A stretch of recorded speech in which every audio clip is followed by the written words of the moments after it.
الحمدللہ وحدہ والصلاة والسلام علی من لا نبی بعدہ اما بعد فاعوذ باللہ من الشیطان الرجیم بسم اللہ الرحمن الرحیم وَلْتَكُمْ مِنْكُمْ أُمَّةٌ يَدْعُونَ إِلَى الْخَيْرِ وَيَأْمُرُونَ بِالْمَعْرُوفِ وَيَنْهَوْنَ عَنِ الْمُنْكَرِ عن أبي سعيد الخدري رضي الله تعالى عنه قال قال رسول الله صلى الله عليه وسلم من رأى منكم منكرا فليغيره بيده فإن لم يستطع فبلسانه فإن لم يستطع فبقلبه وذلك عضعف الإيمان رواه الإمام الهمام المسلم في صحيحه صدق الله العظيم وبلغنا رسوله النبي الأمي الكريم ونحن على ذلك لمن الشاهدين والشاكرين والحمد لله رب العالمين۔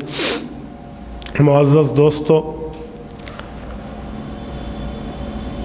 رسول اللہ صلی اللہ علیہ وآلہ وسلم اس امت مسلمہ کے نہیں بلکہ پوری کائنات کے سردار بن کے تشریف لائے ہیں۔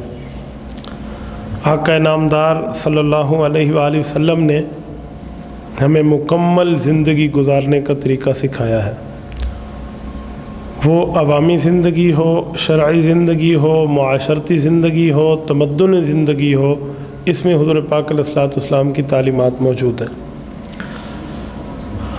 امت مسلمہ پر اللہ نے کرم کیا ہے کہ ہر وہ حکم جو پچھلی شریعتوں کے اہم احکامات میں سے تھے، رسول اللہ صلی اللہ علیہ وآلہ وسلم کے واسطے اور وسیلے سے اس امت مسلمہ کو عطا فرمائے ہیں۔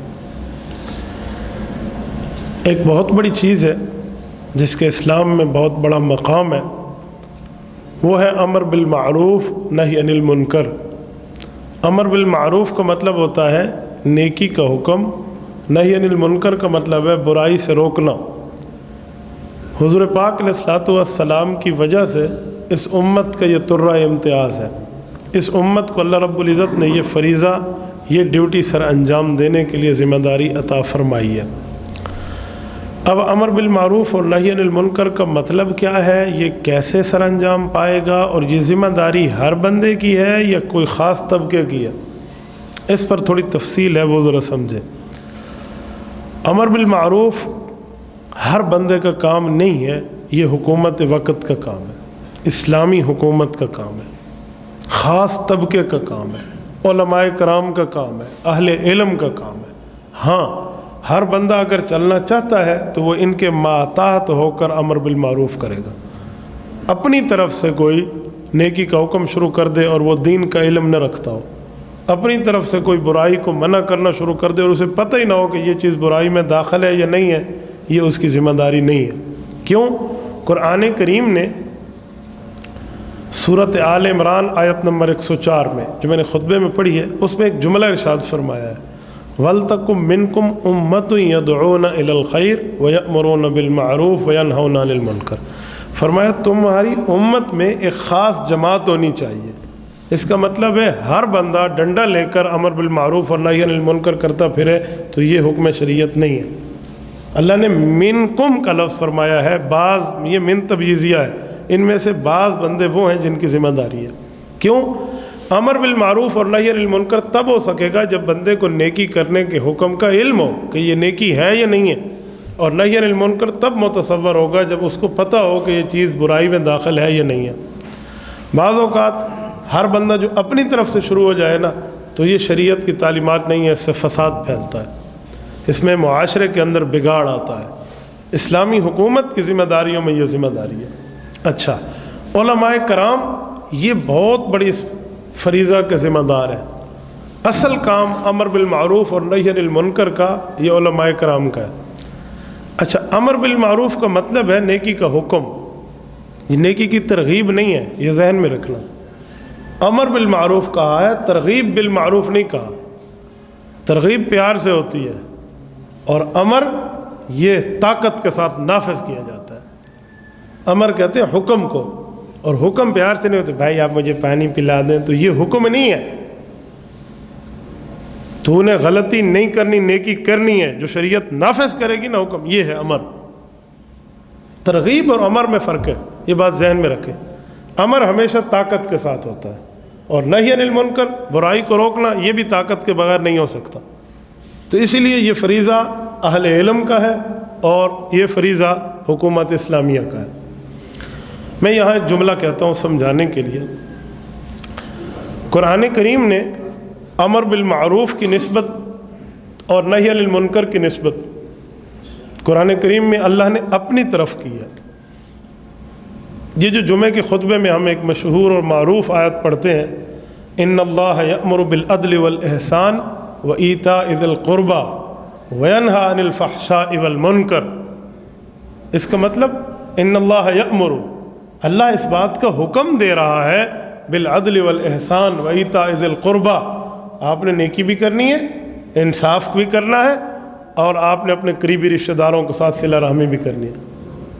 وینہا، اور اللہ منع فرماتے ہیں، عن الفحشاء والمنکر، ہر گناہ کے کام سے اور ہر فحاشی کے کام سے جس سے غلطی پھیلے. تو یہ حکم ہے، ترغیب نہیں ہے. اور یہ حکم اللہ رب العزت کی اس حکم کے تحت اہل علم کی ذمہ داری ہے. جو شخص چاہتا ہے میں امر بالمعروف کروں، اسے چاہیے وہ علماء کے پاس رہے، ان سے سمجھے، ان سے سمجھ کے آگے چلے. حکومت وقت کی ذمہ داری بھی تو علماء کرام رہنمائی کرتے ہیں نا. حکومت اسلامیہ میں اگر اسلامی حکم نافذ کرنے کا طریقہ آ جائے تو وہ بھی علماء کرام سے رہنمائی لے کر، رہبری لے کر آگے اس کو نافذ کر دیا جاتا ہے. اچھا، ایک بات یہاں مزید سمجھیے. امر بالمعروف یہ بہت بڑی چیز ہے، نیکی کا حکم، اور نہی عن المنکر یہ اس سے بڑا مقام ہے، برائی سے روکنا. اور اگر برائی سے نہ روکا جائے تو قرآن کریم میں موجود ہے عذابات آنے کا اندیہ مل جاتا ہے. یہ جو قوم بنی اسرائیل غرق ہوئی ہے، تباہ و برباد ہوئی ہیں، ان کی بعض طبقے، اس کی وجہ کوئی ایک غلطی کرتا تھا، دوسرا اہل علم اسے روکتا نہیں تھا. اور جب امت میں برائی، فساد، فحاشی اور یعنی شریعت کے خلاف کام پھیل جائیں تو ذمہ داری علماء کی ہے کہ یہ اس کو روکیں. اگر نہ روکیں تو ان کے لیے بہت بڑی سزا ہے. دیکھیں نا، ایک عالم کے لیے اللہ کے رسول صلی اللہ علیہ وسلم فرماتے ہیں وَإِنَّ الْحَيْطَانَ فِي جَوْفِ الْمَاءِ يُسْتَغْفَرُ لَهُ. فرمایا ایک عالم دین کے لیے سمندر کی مچھلیاں بھی دعا کرتی ہیں. حدیث پاک ہو گئی. تو جب اس کا اتنا بڑا رتبہ ہے، اور اگر یہ جان بوجھ کے نہی عن المنکر نہ کرے اور غلطی سے نہ روکے، اور یہ فحاشی پھیل جائے معاشرے میں اور یہ نہ کہے، تو حدیث پاک میں ہے کہ اللہ اس کا فرض اور نفل قبول نہیں کریں گے. اب میں حدیث پاک پڑھتا ہوں، سنیں. رسول اللہ صلی اللہ علیہ وسلم کا ارشاد گرامی ہے، فرمایا اذا ظہرت الفتن او البدع وسبت اصحابی، کہ جب 3 فتنے عام ہوں گے نا، ظہرت الفتن، فتنے ہر طرف سے عام ہو جائیں، والبدع، بدعت، لوگ غلط کام کریں اور اس کو سنت کہیں، اور اپنی طرف سے کام بنائیں اور اس کو دین کہیں، یہ غلطی عام ہو جائے. نمبر 3 وسبت صحابی، صحابہ کرام، اہل بیت عظام، پیغمبر کے ساتھیوں کو گالیاں دی جانے لگے، غلط کہا جانے لگے. فرمایا اس وقت ایک عالم کی ذمہ داری کیا ہے؟ فَلْيُظْهِرِ الْعَالِمُ عِلْمَهُ، عالم کو چاہیے جو علم اس نے حاصل کیا اس کا اظہار کرے، وہ بتائے، لوگوں میں حقیقت کو روشناس کرائے. اگر یہ نہیں کرے گا فَعَلَيْهِ لَعْنَةُ اللَّهِ، اس پر اللہ لعنت فرمائیں گے، وَالْمَلَائِكَةُ، اللہ کے تمام فرشتے لعنت فرمائیں گے، وَالنَّاسِ اجمعین، اور دنیا کے تمام لوگوں کے بقدر اس پر لعنت ہوگی. لا يقبل اللہ عدلا ولا صرفا، یہ فرض پڑھنے آئے گا اللہ رد کر دیں گے، یہ نفل پڑھنے آئے گا اللہ منہ پہ مار دیں گے. یہ رسول اللہ صلی اللہ علیہ وسلم کا فرمان. تو امر بالمعروف اور نہی عن المنکر، یہ اسی میں نہی عن المنکر شامل ہے.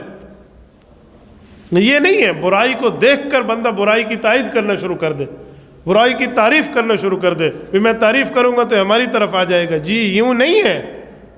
ایک بندہ غلط کام کر رہا ہے تو اس کو غلطی ریلائز کرائیں، اس کو غلطی بتائیں، سمجھائیں گے، اہل علم کی ذمہ داری ہے.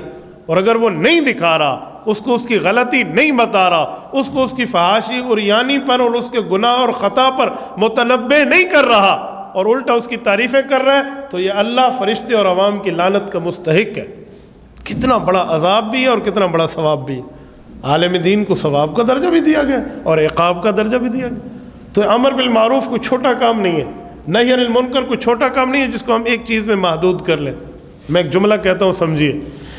قرآن کریم کی تفسیر لکھنا، احادیث نبویہ سے علوم لکھ کر امت کو دینا، صحیح اسلامی کتب لکھ کر امت کی رہنمائی کرنا، تدریس کے ذریعے، تعلیم کے ذریعے، تزکیہ کے ذریعے، تصوف کے ذریعے، تبلیغ کے ذریعے، جہاد فی سبیل اللہ کے ذریعے اور سیاست اسلامی کے ذریعے، یہ سارے امر بالمعروف میں داخل ہیں اگر یہ اللہ کی رضا کے لیے، اگر یہ رسول اللہ کی شریعت کے مطابق ہے، اگر یہ دین اسلام کے مطابق ہے، یہ سارے کام امر بالمعروف ہے۔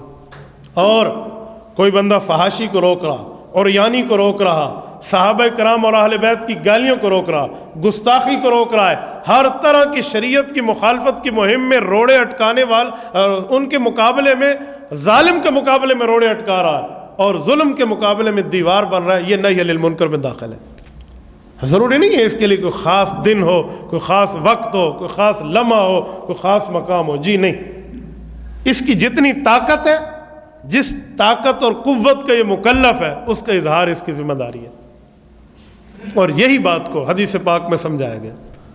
رسول اللہ صلی اللہ علیہ وسلم ارشاد فرماتے ہیں، صحیح مسلم کی روایت ہے، حضرت ابو سعید خدری رضی اللہ عنہ فرماتے ہیں، اللہ کے رسول نے فرمایا، من رأى منکم منکرا، اگر تم میں کوئی شخص کسی برائی کو ہوتا ہوا دیکھے تو 3 کیٹیگریز بتائیں اللہ کے رسول نے، فَلْيُغَيِّرْهُ بِيَدِهِ، اپنی ہاتھ کی طاقت سے، قوت، پاور سے اس کو روک دے، تبدیل کر دے۔ فَإِن لَّمْ يَسْتَطِعْ، یہ ہاتھ کی پاور اتنی حکومت کی طاقت نہیں رکھتا تو فَبِلِسَانِهِ، زبان کی طاقت تو اس کے پاس ہے نا، اس سے سمجھائے، اس سے بتائے، ان کو ان کی غلطی واضح کرائے کہ یہ کام ٹھیک نہیں ہے، یہ اس کی ذمہ داری ہے۔ اور اگر یہ زبان سے بھی نہیں کرتا تو فَبِقَلْبِهِ، دل سے اس کو ختم کرنے کے طریقے سوچے، دل سے اس کو ختم کرنے کے برا سمجھتے ہوئے اس کو ختم کرنے کے کوئی طریقے بنائے کہ میں اس کو کس طرح آگے ختم کر سکتا ہوں۔ وَذَلِكَ أَضْعَفُ الْإِيمَانِ، فرمایا یہ تیسرا درجہ ایمان کا کمزور ترین درجہ ہے، کمزور نہیں، ضعیف نہیں، اضعف، اس میں تفضیل ہے، اس کو انگلش میں کہتے ہیں سپرلیٹو ڈگری ورڈ، سب سے بڑا جملہ۔ وَذَلِكَ أَضْعَفُ الْإِيمَانِ، یہ ایمان کے کمزور ترین درجے پہ ہے۔ میں ایک جملہ سمجھانے کے لیے کہتا ہوں، جہاز میں بیٹھے ہیں، بالکل سیٹ پر بیٹھا ہے، گاڑی میں بیٹھے ہیں، بالکل سیٹ پر بیٹھا ہے، موٹر سائیکل یا کسی سواری پہ تو بالکل سیٹ پر ہے، مضبوط ہے، وہ یہ لٹک جائے تو یہ آدھا ہل گیا، اور اگر یہ گاڑی کے بالکل ایک نکر پہ ٹھہرے اور وہ فل اسپیڈ پر جاری ہو تو یہ بالکل لاسٹ سٹیج ہے، یہ گر سکتا ہے، اور اگر یہ ہمیشہ اسی پر بیٹھے رہا کہ میں اس جگہ ٹھیک ہوں تو ایک دن گر بھی جائے گا۔ اللہ کے رسول صلی اللہ علیہ وسلم بتانا چاہ رہے ہیں کہ یہ آخری درجے پہ نہ ٹھہرو، اس سے تھوڑا آگے چلو، طاقت کا حصول بتا رہے ہیں اہل علم کو، اہل اسلام کو، مسلمانوں کو، من حیث القوت، من حیث الامت، من حیث الجماعت طاقت اختیار کرنی چاہیے دین کے نافذ کرنے کے لیے، وہ ہر طرح کی طاقت ہو، ہر طرح کے معاملات جس میں دین کو تقویت ملے، دین کو جو ہے نا وہ ملے، ایک پاور ملے اور اسلام مضبوط ہو، ایمان مضبوط ہو، یہ اہل علم کا اور اہل اسلام کا فریضہ ہے۔ ہم نے کبھی اس بات کو نہیں دیکھا کہ ایک بندہ غلطی کرتا ہے، 100% کرتا ہے، ہم اس کو غلطی نہیں بتاتے۔ جتنی طاقت ہے، اگر آپ کی طاقت ہے ہاتھ سے تو پھر آپ ہاتھ سے روکیے، آپ نے نہ روکا اللہ کے آپ کی پوچھ ہوگی۔ ہاتھ کی طاقت کہاں ہوتی ہے؟ اپنے محتاط پر ہوتی ہے نا۔ گھر میں والد اپنے گھر کے لیے ہاتھ کی طاقت رکھنے والا ہے، وہ اپنی طاقت سے برائی کو روک دے اپنے گھر میں، اور جو بیٹا ہے وہ طاقت باپ کی موجودگی میں نہیں رکھتا تو فبلسان ہی اپنے ابو کو زبان سے عرض تو کر سکتا ہے نا، ابو جی یوں نہیں ہونا چاہیے، یہ چیز غلط ہے، اگر غلط ہو رہی ہے تو بتا دے عزت احترام سے، اور اگر بالکل چھوٹے ہے وہ نہیں کر سکتا تو اپنے دل سے برا سمجھے، جب اس کا معاملہ آگے بنے اور اس کا گھر بنے تو یہ اس کو نافذ کر دے۔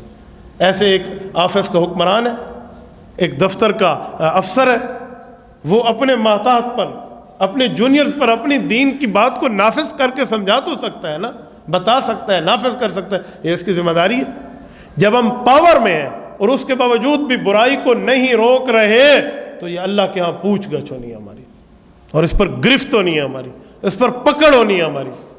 ہاں یہ طاقت نہیں ہے، آپ خود جانتے ہیں، تو پھر آپ کی پکڑ نہیں ہے، پھر آپ کے لیے نچلے کیٹیگریز موجود ہیں، یہ درجات موجود ہیں۔ یہ یاد رکھیں، یہ امر بالمعروف یہ اہل علم کا فریضہ ہے، نہی عن المنکر یہ اہل علم کا فریضہ ہے۔ حضرت شیخ الحدیث و تفسیر مولانا محمد زکریا کاندلوی رحمۃ اللہ تعالی علیہ فضائل اعمال میں ہے، فضائل تبلیغ، اس میں پہلی آیت کی تشریح لکھتے ہوئے ایک بہت پیاری بات ارشاد فرماتے ہیں، وَمَنْ أَحْسَنُ قَوْلًا مِّمَّنْ دَعَا إِلَى اللَّهِ وَعَمِلَ صَالِحًا وَقَالَ إِنَّنِي مِنَ الْمُسْلِمِينَ۔ فرمایا رب العزت فرماتے ہیں وَمَنْ أَحْسَنُ قَوْلًا مِّمَّنْ دَعَا إِلَى اللَّهِ، اس سے زیادہ بہتر اور اچھی بات کس شخص کی ہو سکتی ہے جو اللہ کی طرف بلائے، وَعَمِلَ صَالِحًا، خود بھی نیک ہو، سنت کے مطابق عمل کرے، کیونکہ عمل صالح ہوتا ہی سنت کے مطابق ہے، بدعت سے بچا ہوا ہوتا ہے، وَعَمِلَ صَالِحًا وَقَالَ إِنَّنِي مِنَ الْمُسْلِمِينَ، اور خود کو مسلمانوں سے جدا نہ کرے، امت کے اجماعی فیصلے، اتفاقی فیصلے سے جدا نہ کرے، خود کو مسلمانوں میں شامل رکھے، اجماع اور اتفاقی بات پر تسلیم کرنے والا بنے۔ کہ جب یوں بنے اور یوں بلائے تو یہ بہت اچھی بات ہے۔ اس کی تفسیر اور تشریح میں حضرت شیخ زکریا رحمہ اللہ لکھتے ہیں کہ اگر صوفیاء خانقاہ میں بیٹھ کر اللہ اللہ کرا رہے ہیں اور لوگوں کو دلوں کو پاک کر رہے ہیں، مجاہدین جہاد فی سبیل اللہ میں تلوار اٹھائے ہوئے ہیں، مؤذن ایک مسجد میں آذان دے کر اللہ کے کلمے کو بلند کر رہا ہے، اور علماء دلائل کے ساتھ دین کی حفاظت کر رہے ہیں، تو یہ سارے دعوت اللہ میں شامل ہیں۔ کیا لفظ لکھے حضرت شیخ زکریا رحمہ اللہ نے، خدا کی قسم بندہ حیران ہو جاتا ہے۔ اس سے سمجھ آیا کہ دین کا کام کسی ایک طبقے میں بند نہیں ہے۔ اگر کوئی بندہ اذان جیسا فریضہ سر انجام دے رہا ہے اور مؤذن ہے ایک مسجد کا اور اللہ کی طرف بلا رہا ہے، تو حدیث پاک میں سے اللہ کا منادی فرمایا گیا، حدیث پاک میں ہے فرمایا سراسر کفر نفاق ہے اس شخص کا فعل جو رب العزت کے مؤذن، رب العزت کے منادی کی آواز سنے اور اللہ کے گھر نہ جائے بغیر عذر کے، تو اس پر غلط کہا گیا۔ تو یہ شخص جو اذان دے رہا ہے یہ بھی دعوت اللہ کے فریضے میں شامل ہے۔ ہم اسے یہ نہیں کہہ سکتے کہ تو دعوت اللہ سے باہر ہے، جی نہیں، مؤذن اذان کے ساتھ، یہ بہت بڑی چیز ہے۔ جہاں تک اذان کی آواز جاتی ہے خدا کی قسم ساری چیزیں آپ کے ایمان کی گواہ بن جاتی ہیں۔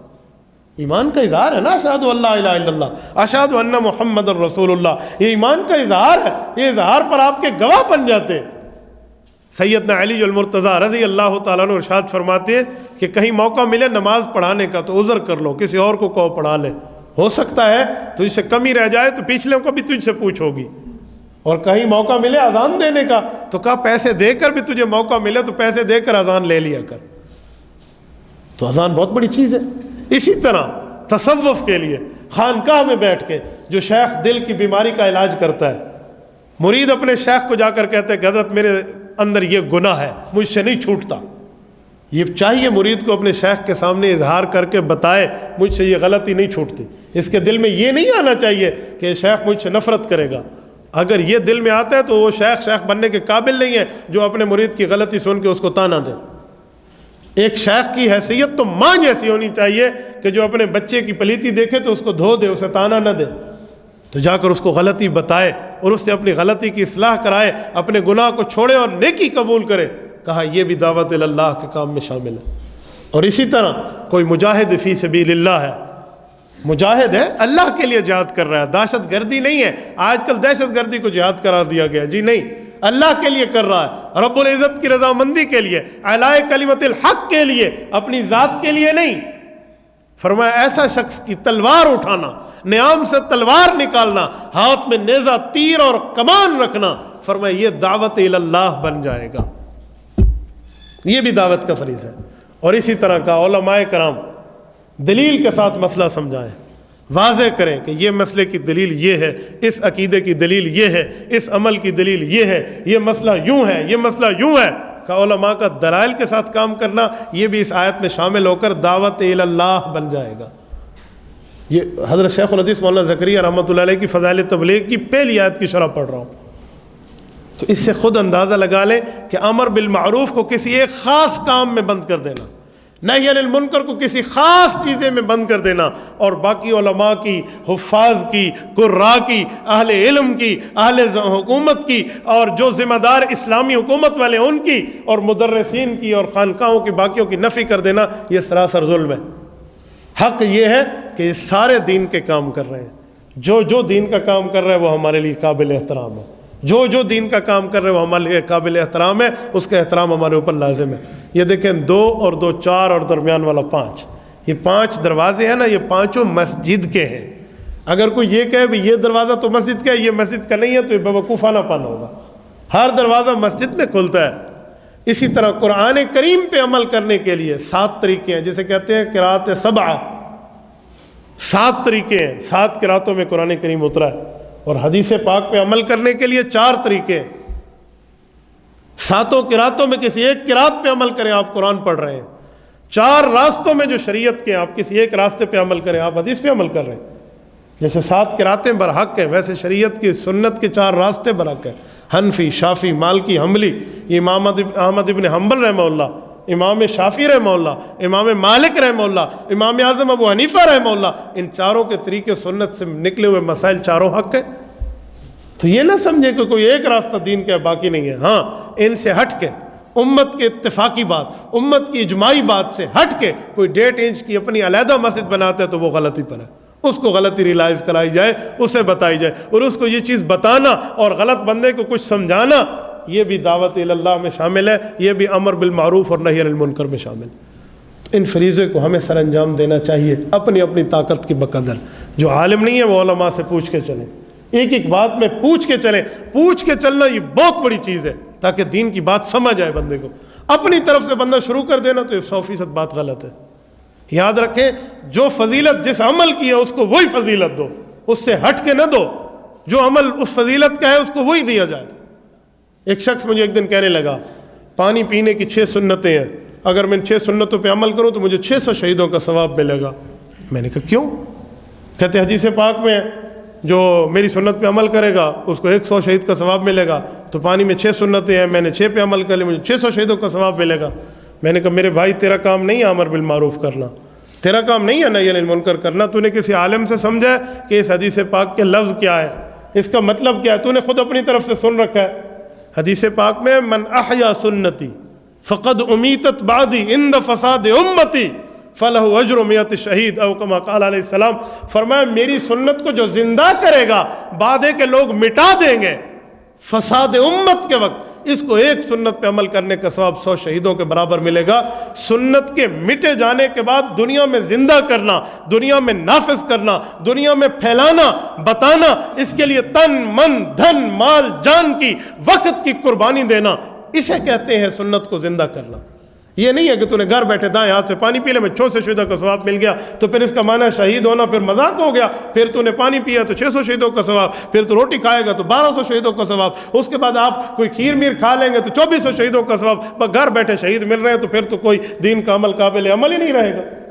تو جو فضیلت جس جگہ کی ہے، جو ثواب جس مقام کا شریعت نے بتایا، وہ مقام وہاں پہ رکھیں، اس مقام کو کڈنیپ نہ کریں، اس مقام کو اغوا نہ کریں، اس مقام کو کھینچے نہیں، اس ثواب کو اٹھا کر اپنے پہ نہ لگائیں، جو ثواب وہیں کا ہے۔ اور جو پانی پینے کا ثواب ہے، بالکل بہت بڑی بات ہے، 6 سنتوں پہ عمل کریں، اللہ رب العزت آپ کو ثواب عطا فرمائیں گے۔ لیکن یہ نہیں ہے کہ آپ شہیدوں کا ثواب اٹھا کے اپنے اوپر لگا دیں۔ بھئی پانی بھی سنت کے مطابق پینا، میرے نبی صلی اللہ علیہ وسلم کے طریقے کے مطابق ہے تو بہت اچھی بات ہے۔ تو اس کا یہ مطلب نہیں ہے کہ ہم دوسرے کے ثواب کو کھینچ لیں یا وہ میرے ثواب کو کھینچ لیں، جی نہیں۔ میں نے کہا ہر راستہ دین کا ہے، ہر عمل دین کا ہے، ہر ان اہل حق کی سوچ دین کی ہے، تو ہمیں ایک دوسرے کے ساتھ یوں کمپرومائز میں چلنا پڑے گا۔ جب میں کہوں نا میں دین کا کام کر رہا ہوں اور یہ بے دین ہے، یوں نہیں ہے۔ دعوت تبلیغ ہماری دین کی جماعت ہے، دعوت جہاد ہمارے دین کا فریضہ ہے، دعوت تدریس علماء کے مدرسے یہ دین کے فریضے ہیں، اسی طرح خانقاہوں میں اللہ اللہ یہ دین کا فریضہ ہے، اور اسلامی اقدار کے لیے سیاست اسلامی یہ دین کا فریضہ ہے۔ تو کسی کی نفی نہیں کریں ہم۔ جب ہم ایک کی نفی کریں گے نا تو ایسا ہے تو 3 انگلیاں میری طرف ہے، میں بھی خود کو ذرا سوچو نا کہ میں کیا ہوں۔ جب ہم یہ کہتے ہیں نا کہ میں صرف دین پہ ہوں، میں مثال دے رہا ہوں، جو جہاد کا کام کر رہا ہے اور وہ کہہ رہا ہے تبلیغ والا دھوکے میں ہے، اور جو تبلیغ کا کام کر رہا ہے وہ کہہ رہا ہے جہاد والا دھوکے میں ہے، اور جو جہاد والا ہے وہ کہے مدرسے والا غلط ہے، اور جو مدرسے میں بیٹھے ہے وہ کہے جو خانقاہ میں اللہ اللہ والا غلط ہے، اور جو خانقاہ میں اللہ اللہ کرتا ہے وہ اس میدان کے اس شخص کے لیے جو دین کے تحفظ کے لیے سیاست کے کردار میں ہے وہ کہے جی تو غلط ہے۔ تو اس کا معنی ہے ہم ساری سوچ غلط رکھ رہے ہیں، یہ سارے دین کے راستے حق پر ہیں۔ ہمیں ہمارے نبی نے اسلامی سیاست بھی سکھائی ہے، ہمیں ہمارے پیغمبر صلی اللہ علیہ وسلم نے تبلیغ بھی سکھائی ہے، ہمیں ہمارے نبی پاک نے دعوت جہاد بھی سکھائی ہے، ہمارے پیغمبر صلی اللہ علیہ وسلم معلم بن کے آئے ہیں، ہمیں تدریس بھی سکھائی ہے، اور تزکیہ کرنے کے لیے حضور مزکی بھی ہیں، اللہ اللہ بھی سکھایا۔ تو یہ سارے کام دین کے سارے سنبھالیں. ایک دوسرے کی فضیلتیں اٹھا کر ایک دوسرے پہ ڈالنا یہ اہل حق کا کام نہیں ہے. یہ سارے اہل حق ہیں, یہ سارے دعوت اللہ والے ہیں. ایک دوسرے کے لیے دعائیں کرنا چاہیے. ایک بزرگ ایک جگہ گئے اور ایک شخص دین کے کام میں مصروف تھے ایک جگہ. انہیں کہا کہ تم چاہتے ہو کہ تم دین کا ایک کام کرو, تمہیں سب دین کام کا ثواب ملے, مدرسے والوں کو بھی تمہیں ثواب ملے, جہاد والوں کو بھی تمہیں ثواب ملے, تبلیغ والوں کو بھی تمہیں ثواب ملے, جو علماء کرام جس جگہ دین کی محنت میں شامل ہے اس کا ثواب تمہیں ملے. اس نے کہا چاہتا ہوں. تو کہا دین کے ایک شعبے میں کام کرو, باقیوں کے لیے دعائیں کرو, باقیوں کے لیے اللہ اللہ کرو, باقیوں کو اچھے الفاظ میں یاد کرو, تو اللہ آپ کو ان کا بھی ثواب عطا فرمائے. اللہ آپ کو اور ہمیں صراط مستقیم عطا فرمائے. اقول قولی ھذا واستغفر اللہ وآخر دعوانا الحمد للہ رب العالمین.